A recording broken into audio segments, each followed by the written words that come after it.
ശ്രീ വിനു വേലേശ്വരൻ കൂടി നമ്മോടൊപ്പമുണ്ട്. ശ്രീ വിനു വേലേശ്വരൻ അനുഭവസ്ഥനാണ്. ഈ പറഞ്ഞ പോലെ ലഹരി ദീർഘകാലമായി ഉപയോഗിച്ചിരുന്ന ഒരാളാണ്. പിന്നീട് വളരെ പെട്ടെന്ന് അതിൽ നിന്ന് മുക്തനാവുകയും അദ്ദേഹം നേർവഴിക്ക് വരികയും ഒക്കെ ചെയ്തൊരു പശ്ചാത്തലമുണ്ട്. പിന്നീട് പല ബോധവൽക്കരണത്തിലും അദ്ദേഹം പങ്കാളിത്തം ഉണ്ടാവുകയും ചെയ്യുന്നുണ്ട്. ശ്രീ വിനു, ഇപ്പോഴത്തെ ഈ അവസ്ഥ കാണുമ്പോൾ താങ്കൾക്ക് എന്ത് തോന്നുന്നുണ്ട്? യുവതലമുറ വലിയൊരു പങ്ക് ഇതിൽ പെടുന്ന പശ്ചാത്തലമുണ്ട്. അതായത് നേരത്തെ പറഞ്ഞ ക്രിമിനൽ പശ്ചാത്തലമൊന്നും ഇല്ലാത്തവർ, വീട്ടിൽ സമാധാനപൂർവ്വം കഴിയുന്നെന്ന് വിചാരിക്കുന്നവർ പോലും കൊല്ലിലും കൊലയിലും ഏർപ്പെടുന്ന സാഹചര്യത്തെ എങ്ങനെ കാണണം?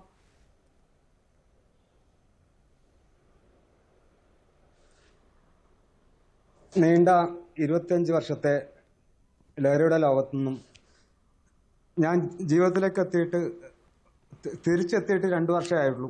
അതുകൊണ്ട് ഞാൻ ആദ്യമായിട്ടാണ് ഇങ്ങനത്തെ ഒരു ചാനൽ ചർച്ചയിലിരിക്കുന്നത്. തനി നാട്ടുംപുറത്തുകാരാണ്, അതിന്റെ പരിമിതികളുണ്ട്. ആദ്യമായി ഞാൻ നിങ്ങളോട് പറയുന്നതാണ്. അതുകൊണ്ട് പറയുന്നത്, ഇപ്പൊ സമൂഹത്തിൽ നടക്കുന്ന ഈ ലഹരി മാഫിയയും കുട്ടികൾപ്പെട്ടുള്ള അവസ്ഥയും പല സ്ഥലങ്ങളിലും കാണാൻ ഇടയായിട്ടുണ്ട്. ഇപ്പൊ അടുത്ത കാലത്ത് തന്നെ എന്റെ മുമ്പിൽ വെച്ചിരുന്ന ഒരു രാത്രി കണ്ട ഒരു അപകട ദൃശ്യം, അത് ലഹരിയുടെ പുറത്താണ് ഒരു കാറിൽ വന്നിട്ട് വീണത്. പക്ഷെ എന്നിട്ടും അവരെല്ലാം ഹോസ്പിറ്റലിൽ എത്തിയിട്ടും അവരന്വേഷിച്ച് വരുന്ന കുറച്ച് പേര് അവരന്വേഷിച്ച് വരുന്നത്, അവരും ഒരു അസമയത്താണ്. വന്ന ഒരാൾക്ക് പോലും നിൽക്കാൻ പറ്റാത്ത സ്ഥിതിയാണ്. കാരണം അവരാരും മണക്കുന്നില്ല. അങ്ങനത്തെ ഒരു ലോകമാണ് ഇപ്പോൾ കാണുന്ന ദൃശ്യങ്ങളിലെ യുവതലമുറ പോക്ക് അതിഭീകരമാണ്. പിന്നെ എൻ്റെ അനുഭവം എന്ന് പറഞ്ഞാൽ തീർത്തും എല്ലാ ദിവസവും ഈ 25 വർഷങ്ങൾക്ക് ഒരു ദിവസം കൂടെ കുടിക്കാറുണ്ട്. ചിലപ്പോൾ ഒരു ദിവസം ഒഴിഞ്ഞിട്ടുണ്ടാകും, അത് കയ്യിൽ കാശില്ലാത്തതുകൊണ്ടായിരിക്കും. അങ്ങനെ ആ ഒരു ലോകത്തിനാണ് വന്നത്. ഞാനിപ്പോൾ ഈ വേദിയിൽ ഇരിക്കുന്ന കാരണം എന്നെ ഈ ലഹരിയുടെ തിരിച്ചെത്തിയ അക്ഷരങ്ങളാണ്.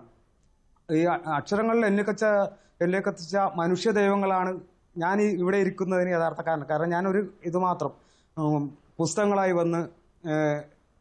വന്ന ഹരീൻ ഓർത്തോച്ചേരി, ഹരീനോട് കാഞ്ഞങ്ങാട്ട് നന്മവരം പ്രവർത്തകരായ എൻ്റെ ടീച്ചറമ്മ സലാമിക്ക, ഇവരായിട്ടും എത്തിയിട്ട് പുസ്തകങ്ങൾ 5-8 പുസ്തകങ്ങൾ, വിക്ടർ ഹുഗോയുടെ പാവങ്ങൾ, അങ്ങനത്തെ പുസ്തകങ്ങൾ വന്നിട്ട് അതിലൂടെ ഞാൻ ജീവിതത്തിലേക്ക് എത്തി. അത് കൂടെ മാത്രമല്ല, സ്നേഹമാണ് അവർ ചേർത്ത് പിടിച്ച സ്നേഹത്തിലൂടെയാണ് ഞാൻ ജീവിതത്തിലേക്ക് തിരിച്ചത്. പിന്നെ വായനയാണ് ഏറ്റവും വലിയ ലഹരിയായ എനിക്ക്. ഞാൻ ഇതുവരെ അനുഭവിച്ച 25 കൊല്ലം അനുഭവിച്ച ലഹരി ഒന്നുമല്ലെന്നും വായനയും പിന്നെ അതിലൂടെ ജനിച്ച മനുഷ്യത്വപരമായ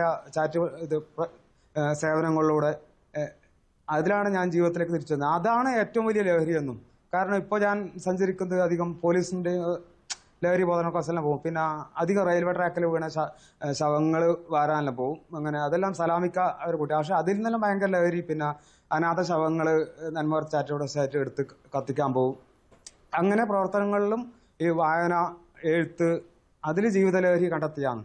ഞാൻ കുടിച്ച 25 കൊല്ലത്തെ ലഹരി ഒന്നും തിരിച്ചറിഞ്ഞത് ഇപ്പോൾ ഈ സന്ദർഭങ്ങളിലാണ്. തീർച്ചയായും അങ്ങനെ ഒരു തിരിച്ചുവരവിലേക്ക് ജീവിതം എത്തിച്ച ലഹരി യഥാർത്ഥ ലഹരി അല്ല, മറ്റു പലതുമാണ്, ജീവിതമാണെന്നും വായനയാണെന്നും ഒക്കെ മനസ്സിലാക്കിയ ഒരു മനുഷ്യൻ കൂടി അദ്ദേഹം. മറ്റു പ്രധാനപ്പെട്ട അതിഥികളിലേക്ക് വളരെ പെട്ടെന്ന് വരണം ഒരു ഇടവേളയ്ക്ക് ശേഷം.